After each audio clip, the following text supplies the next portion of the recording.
বাঙালির সম্মান রক্ষা করার জন্য বন্দ্যোপাধ্যায়ের হাত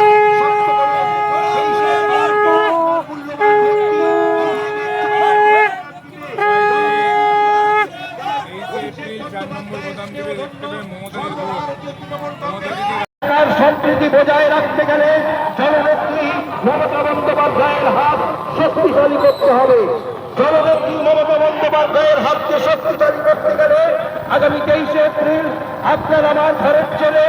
রাত্রি 1টা হোক কিংবা রাত্রি 2টো, যাকে ডাকলে আমরা সব সময় পাই, যখনই হোক হাসপাতালে ডাকলে যাকে পাই, কলকাতায় কাউকে ভর্তি করতে হলে যাকে পাই, কোনো ছেলে মেয়ের পড়াশোনার বই তুলে দিতে হলে যাকে পাই, ঝড় বৃষ্টি করোনায় যাকে পেয়েছি, এসআইআর করবে যাকে পেয়েছি, তিনি রং দেখে নয়, জাতি ধর্ম বর্ণ নির্বিশেষে সকলের পাশে সব সময় থাকেন, যিনি সকাল থেকে রাত পর্যন্ত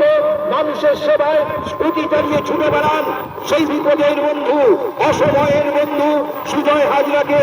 ইভিএমে 4 নম্বর বোতাম দিতে ঘাসের উপর ঘোড়া চিহ্নে ভোট দিয়ে বিপুল বিপুল ভোটে যায় যুক্ত করুন। এসআইআরের নামে গত 5 মাস